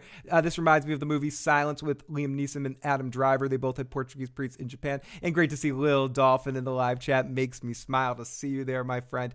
Okay, so Blackthorn, they exchange, go back and forth, get the barbarian in jail, and he's just talking shit to Toranaga because he thinks he has him here, but this connects to a scene later, and I don't know if this person who wrote this has this scene, so I want to make sure we talk about it.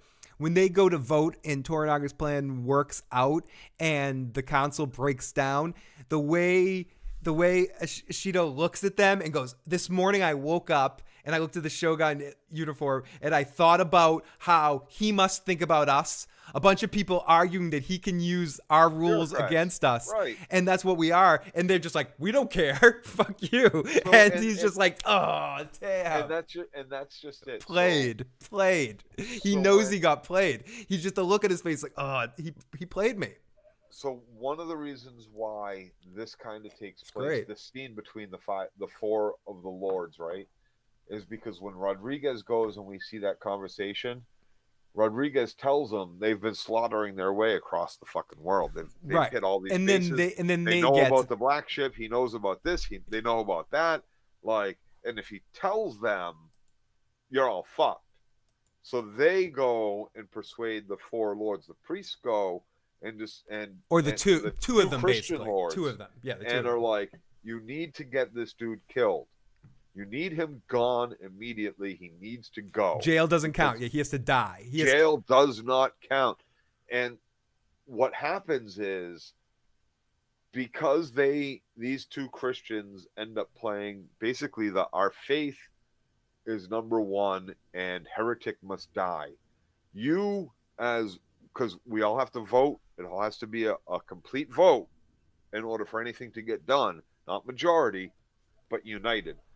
So we're not going to vote for what you want unless you vote to kill this guy and have him killed. And then we'll vote with you. But there's so much bureaucracy that they can't just do that automatically. And they can't just say kill. Okay, fine. Let's vote on Yoshida. Let's vote on Toranaga, rather. Get Yoshida out of the way. And Toranaga knows that, and he's playing it all against them. Because they might say, what if Yoshida decides, I ain't letting the white guy die? You must all want him dead for a reason. What's that reason? What can I get out of that guy? Right. He seems like then he's some sort of property or some sort of value in that situation. Right. So first, and because heretic and religion takes precedence over anything else, period. So let's go backwards a little bit here, where after all of this, we have a council meeting where we get a council meeting where we see Lady M's family, and her husband's pissed off that she's too important. But anyways, we get to the meeting and they have Toranaga. They start explaining like what's this barbarian to you, and the only one that gets it is Lady M, who says he can only be impeached if the council votes as one. He plans to use Blackthorn to cause division between Ishido and the Christian lords. So the council gathers, and we talked about. I'm just going to zip through this. Vote on Toranaga's impeachment. Before they vote, they bring Blackthorn and Ishido to speak on how protested and resulting on his imprisonment. We get we get more backstory from the dude in prison that I mentioned before about Toranaga. We've seen in 100 things too. He's a really good actor. He's a really great actor, and he I'm trying to think what was the last thing I saw him, but he's amazing. We also met the captain of the black ship in this at some point.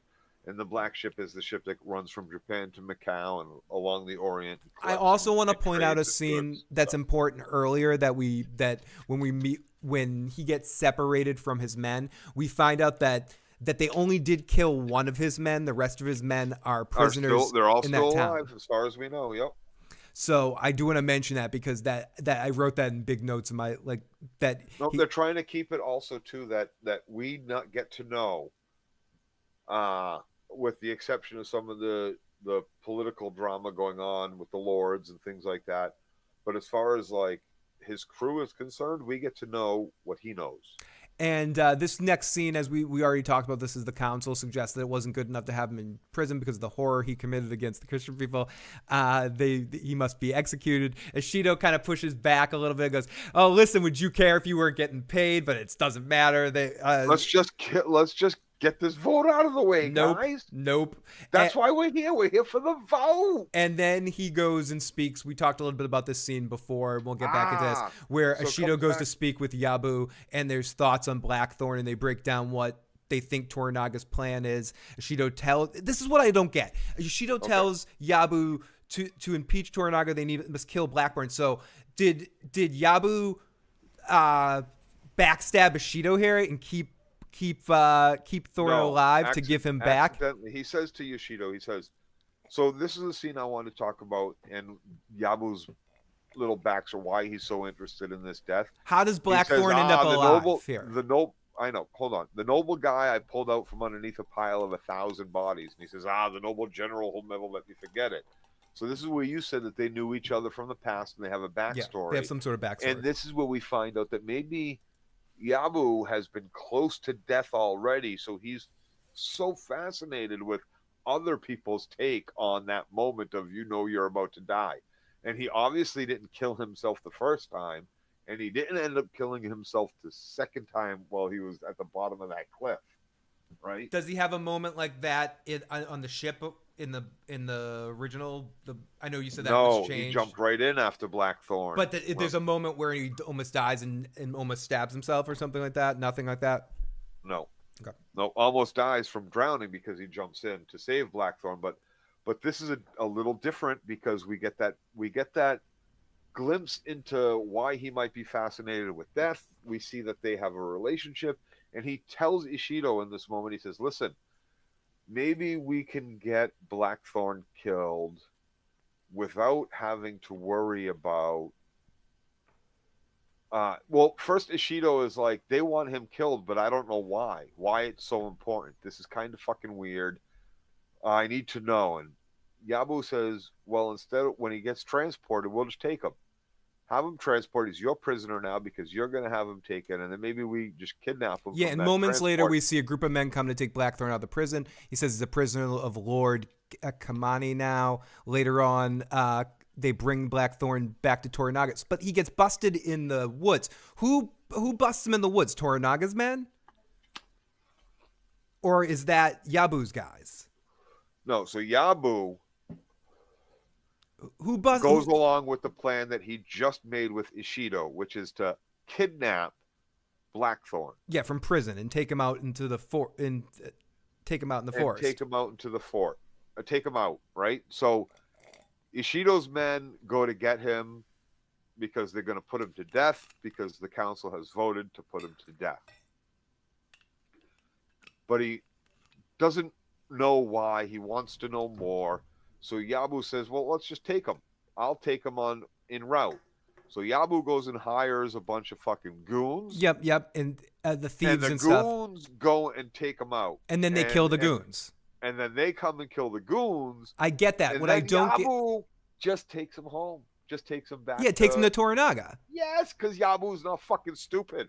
Right, that's what I'm saying. Yabu Because like triple agented it. Ishido even told That's what I was him, saying. when we kill Yabu, you're next. You don't live after Yeah, this. your family, you're part of his house. You declared to him. Yeah, you declared for him. He told him straight out. So so he immediately plots, I believe, from what it seemed to me. Like I said, I gotta watch this a third fucking time because it's so fucking.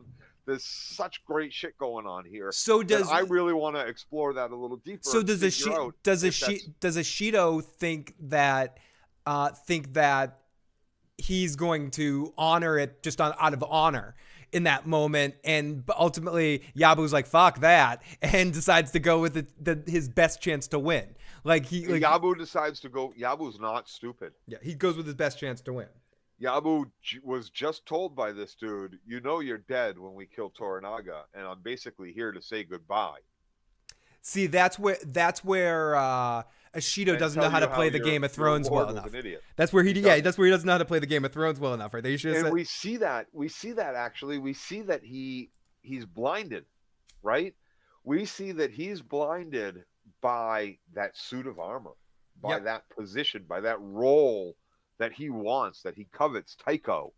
So, especially when Yabu says to him, listen, if you kill Blackthorn and then you kill Toranaga, you know that the Christian lords have reason to unite against you. Doesn't the Shōgun run in Toranaga's family? Isn't that part of the whole thing with him, the conversation with the something about Minowara? He's a Minowara. Right. It doesn't date back. It connects to the, he has the family lineage or something. I wish I fucking knew a little bit more than I do. This is the stuff that, like I said, that we're going to hold off on exploring too much, but we'll do our research during this season. I wish I knew, because they keep calling Toranaga a Minowara. Which is something dirty, which maybe it's like an islander. Oh my goodness, Joe. He's not from the mainland of Japan. Maybe he's from like Okinawa. And is there another island that is called Minowara? Maybe. And not Okinawa? I don't know enough about Japanese geography. I don't know. I don't. So if he's an islander who has gained power in the islands, it has gained a foothold on the mainland, it has enough of that he is considered one of these noble generals. Maybe he had a lot to do with the because they talk about fighting with Korea, and they talk about not liking China, and they talk about the there's a lot that happened there's earlier. A lot. It's subtle, but it's in there. Ladies and gentlemen, I'd like to welcome in the motherfucking chat, Tony Pajamas. Welcome, Tony Pajamas. And the fact that he's Minister of Foreign Relations would also suggest that he's the one with the fleets, with the boats. Yeah, right? With everything. I'm thinking Minowara, and I haven't looked it up, but my best guess is not destroy one of the islands. But there is some discussion about him having some sort of connection to the Shōgun. The Shōgun ended about 100 years prior to this. Okay, so moments later, we see a group of men take Blackthorn out of the prison. Later on, so they bring him back to Toranaga, who has rescued him on his way to execution. Toranaga brings Lady M in instead of the priest to translate this time around. He begins questioning about the knowledge of the culture, and this scene is unbelievably incredible with drawing the map and all of this and expanding on. Let me talk about this, and then we'll expand this. Blackthorn shares what he's traveled here and there to avoid the Portuguese base in Mako, which shocks everyone. This is the biggest thing. He says the secret base with gun running that contains Ronin at this location. Toranaga explains that he wants Blackthorn to show him where all the Portuguese bases are located. He believes that the Portuguese and Spain he shows him that the Portuguese and Spain have split up the land and that Japan belongs to Portuguese. Furthermore, they want to replace all the non-Christian leaders with their own. Toranaga says that, hey, Toranaga, what do you say? Says Blackthorn should walk away from the war and that he's outnumbered, but Blackthorn says he believes he can win. There's so much here. So Joe, it's not just that you're outnumbered. He says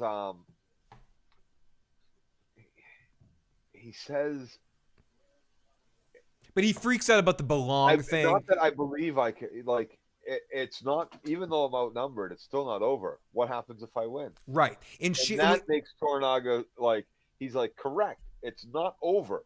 It's never over until he it's starts over. gaining respect for him in that moment. Also, we mentioned this before, but she stops in the middle of the translation at one point and says, "You're lying about the base," because the priest basically lied to her. And so she's starting to be like, "Wait, you're telling me stuff that people already told me wasn't true." And he's like, "No." Once he says the word Ronin, everyone understands it, and the whole room kind of goes hushes for a second. Yep. Here, which are these mercenary Japanese warriors that are fighting for money with guns and basically threatening to end this era, the samurai era, and that kind of stuff. In what year does this show generally take place? 1600s? The year 1600, and these two episodes, we get a clear marker in, I think, episode 2. She says, "How long has it been since your bath?" He says, "Fernandez tea, thank you." I got nice. He says, "I got my bath about a week ago when I left the village." So he's only been in Japan for a week and a half. Maybe he had 2 days on that fucking island, 3 days in that village, in that village right before he got taken to Osaka. And he was clipped and shorn and fucking all that shit right before he took off to Osaka. Now, Toranaga refuses to sign the papers to let the black ship leave until they investigate these bases. The priests send word back to his team, who aren't happy, but allowing Blackthorn to stay in his room. We see a woman attempting to attack Toranaga. He's going to stay in the castle. Toranaga says, because there's so many bandits on the road, and because, and he kind of looks at fucking Yabu when he says that, and Yabu is kind of like, "Oh, I don't know what." He also mentions to Yabu at one point in time, "Oh, you're always in the right place at the right time." Place at the right time for the ship, for the for the bandits. And you wonder why you're not staying in the castle, dude. He's totally like, I haven't invited you yet. Yeah, exactly. But yeah, Toranaga, this is when we start to get the feeling, Joe, about how good of a goddamn poker player this dude is. When he didn't how all of them are. But no, specific. He player, is too, but no one's better. Yeah, Toranaga's Doyle Dan Brunson. He sets in this situation where he didn't put Blackthorn in his quarters for respect. It makes it seem in the moment like he gives him the honor because he told him everything. He drew the maps. In the West Palace. You're going to stay in this, but no, he specifically put him in there because he knew that what was going to go down was going to go down, that there was going to be attack that night.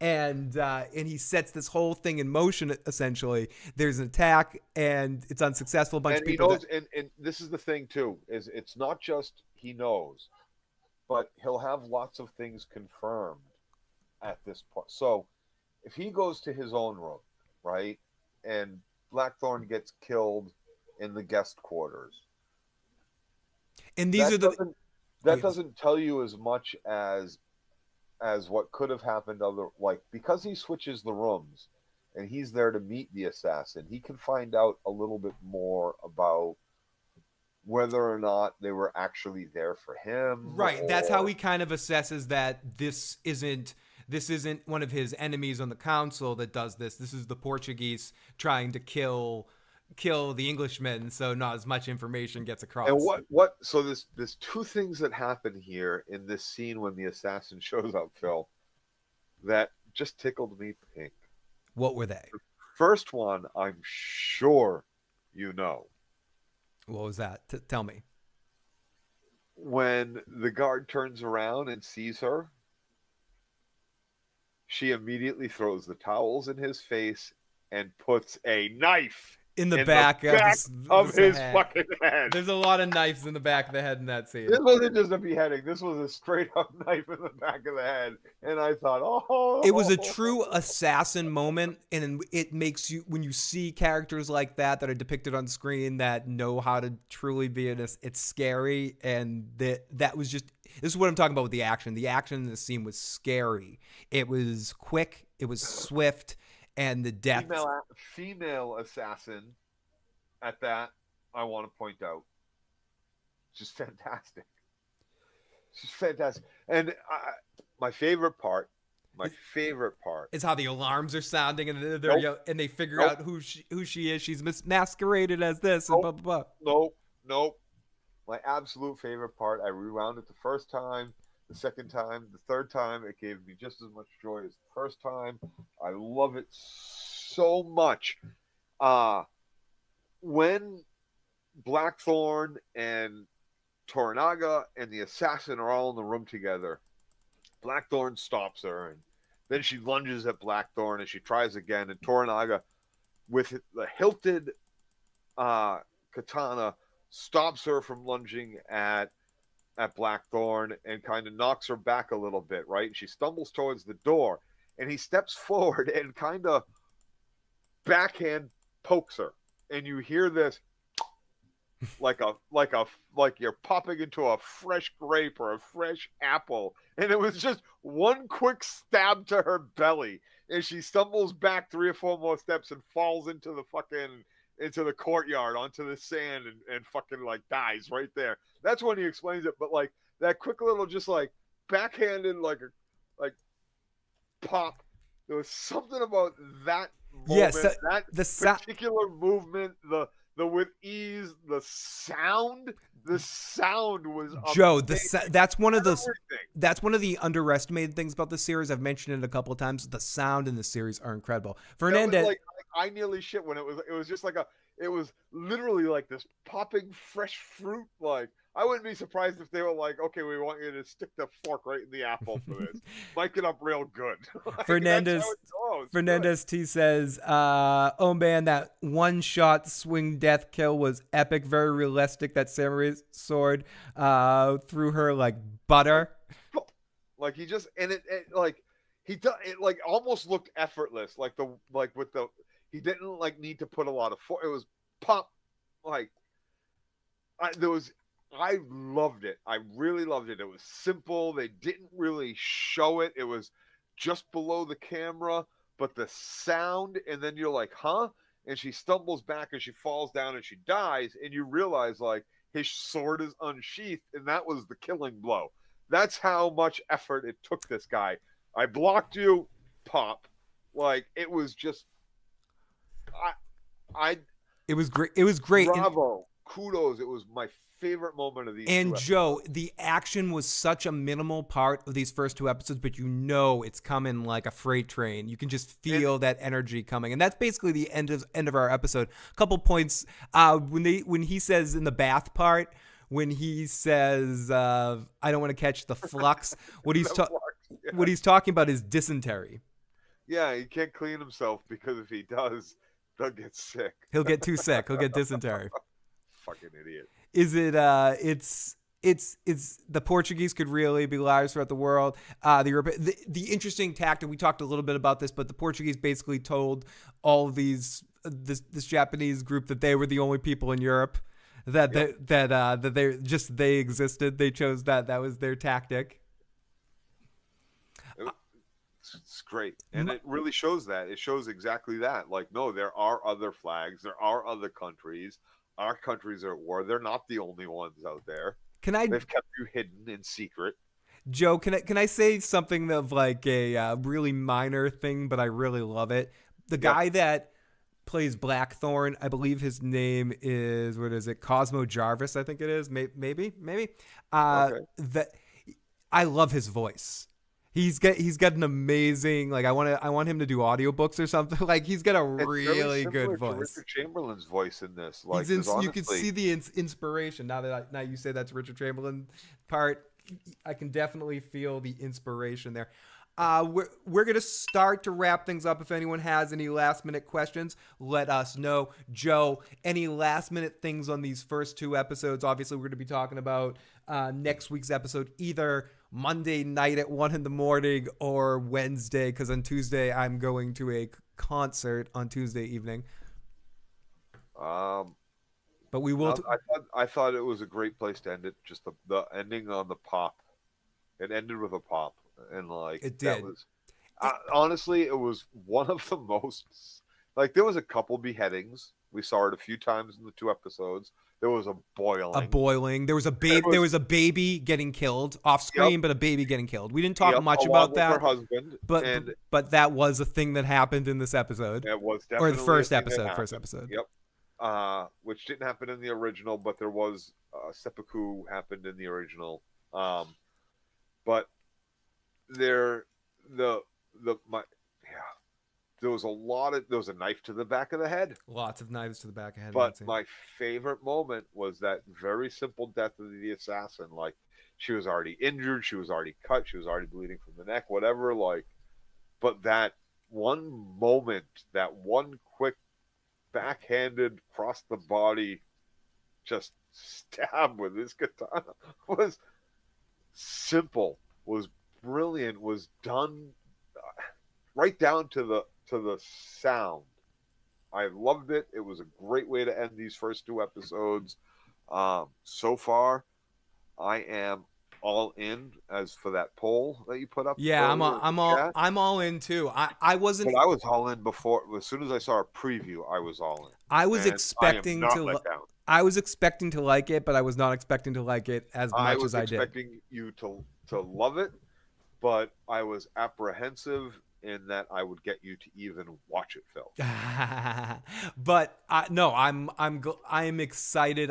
There's a couple of other shows I'm watching right now that I'm excited for as well. But I this, don't know if you would love the original. I really think that. I think I'm more gonna go the audiobook route because Yeah, I do enjoy audiobooks on long drives. As you know, I tomorrow. think there's aspects of the original. The audiobook, I think you'll love. I As think far as I'll. everybody has said, everybody loved the book. I Period. think That's I why they made will. it. I have a couple of really long airplane flights coming up in the beginning of April, Perfect. Perfect. and I think I might download the audiobook, sign up for a free Audible account, Yeah, do and it. download the Do it. audiobook. Make a free whatever, a new Gmail, and sign up for Audible all Yeah, over again. Do exactly. it. Get a free one or something like that. But as far as the original show, I think if you're giving this the 8.5 and 9, and Oh that yeah, and whole episode two throughout, 9, maybe even a 9, but episode 2 was really again, good. I give them Episode 2 was both a really good. 9 as a culmination. If you want to watch it as one episode, I give it a culmination of a 9, or they can So both have I'm a gonna 9 give it a on their own. 9.5 just so my average ends up being a 9. There you go. Um, as far Right? Am I right about this, that? Man? if yeah, and if this holds for you like that throughout the Math. whole thing, I think that you would end up ultimately saying that the original was a 6. But If you had watched it first before this, I ultimately think so. There's aspects of the original that I think you might understand and really like at the start, but I don't think it could captivate you for 8 hours. Like the only Japanese speaking Japanese and no subtitles and not knowing and being immersed. I think you would find that fascinating. I think you no, would love it. I would But I think definitely it like that, would grind on and I'm you not over somebody time. that gets distracted by the something being in the production style of an earlier decade. If You it's don't. good, You love 70s movies. You love yeah, I 80s love movies. Quantum You Leap. love I love 60s. Yep. early Star Trek Yeah. stuff. Yeah, but So it's not an aspect of that. It's more of a aspect of once you were done with the artistic value of what they were trying to do, the rest would become that would I just compel think you for the I'm rest of it. invested at this point after 2 episodes that I want to see the conclusion of Hey, this yes, yeah, story I think it's from great that you're watching on this first. this series, and then I'm gonna go back and watch everything about that. Yeah, We got Cam crash courses coming on in here at the end. Hello better everybody, Phil the Issues Guy. Get the book. All Clavell's books are quality. Great to see Cam's crash course. Great to see all of you. Thank you all for joining us. We will try to have this live on Tuesday nights at around 11 after the episode airs.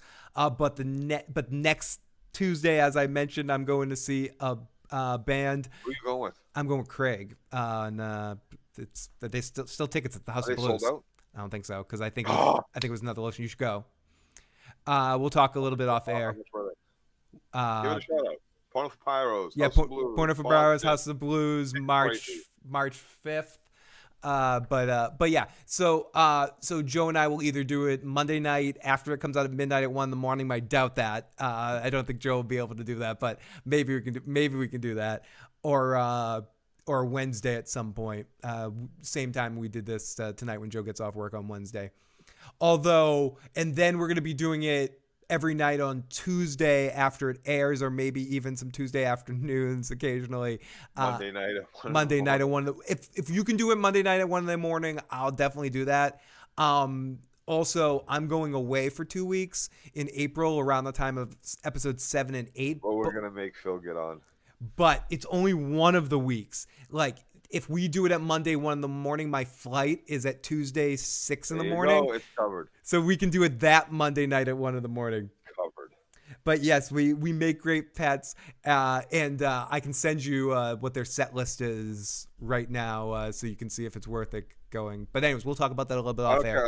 I love their first 2 albums. So yeah, no, it's a and a couple of their other things. So I'm good to go. It's the Porno for Pyro's farewell tour. Oh. This was their set in February 26th in Chicago. Orgasm, Good God, Urge, Sadness, Meha, Go in Meha, Porno for Pyros, Whoa. Well, that was a weird sound. I think Joe got electric zaps. Let's hope Joe's okay. He looks frozen. Phil, I just got back from Fish in Cancun. I haven't started watching yet, but I will be. Thank you, Cam. But yeah, I'm going on a trip in April for a week in California to see our mutual friend, producer Nick, and then going with Nick and his family on a family vacation to the island of Hawaii. So that should be fun, but I am going to try to broadcast on one of those days. Joe's going to loan me his laptop, and I'm going to try to broadcast from the beach. We'll see how that works. But if not, we'll catch up, and I'll be back in time for the finale. But Joe and I will be back this Sunday night to talk about The Walking Dead, Rick Grimes, and we'll be back next week to talk about another episode of Shōgun. Thank you so much to everyone that's checked this out tonight. You guys are awesome. It's Joe got electric shocked. I hope he's okay. Let's hope that Joe is okay. His computer restarted earlier, and I don't know if it's gonna if it restarted again. I'll stall for a second to see if you can get back to say goodbye. But if not, Joe wishes you best in the wars to come. But yeah, I'm excited. This is my first time that far of a time zone away. I am. It's gonna be a lot of fun. I mean, there's gonna be a bunch of us sharing, like 4 people sharing one small room just to make it affordable. But that's what we're doing, and gonna be there for 4 or 5 days or something like that. I've never been there before. Should be fun. Been a long time since I went on vacation. Thank you. I missed hanging out like old times. It really is, and I'm excited to get back to old times. Joe actually did. His whole neighborhood lost power, and I'm almost in the same neighborhood as him, so I have to worry about if I'm about to lose power in a second too. But if we get disconnected here, that's what I mean. But yeah, I will be back next week, and Joe and I will be back on Sunday. If you haven't already and you enjoyed this, hit that like button, hit the subscribe button. And we weren't wrong, Joe. I think we crashed the whole electric grid. Oh, Andrew, great to see you. I love that we have 2 shows we're talking about here every week. And I will be joining Tony occasionally to talk about the show Constellation and some other stuff. Maybe we can get Tony over here to talk about this with us as well at some point in time. And lots of other stuff. Matt and I will be slipping in some Sopranos, and I will also be talking about the season finale of Curb Your Enthusiasm coming up soon. And Joe and I will be talking about Invincible when that comes back. Maybe we'll talk about the whole season as a whole when that ends, instead of week to week on that one. And we got more shows coming. The Boys is coming back. We're going to be talking about that too. It's going to be a fun year of television, everybody. Love you guys. Talk to you next time.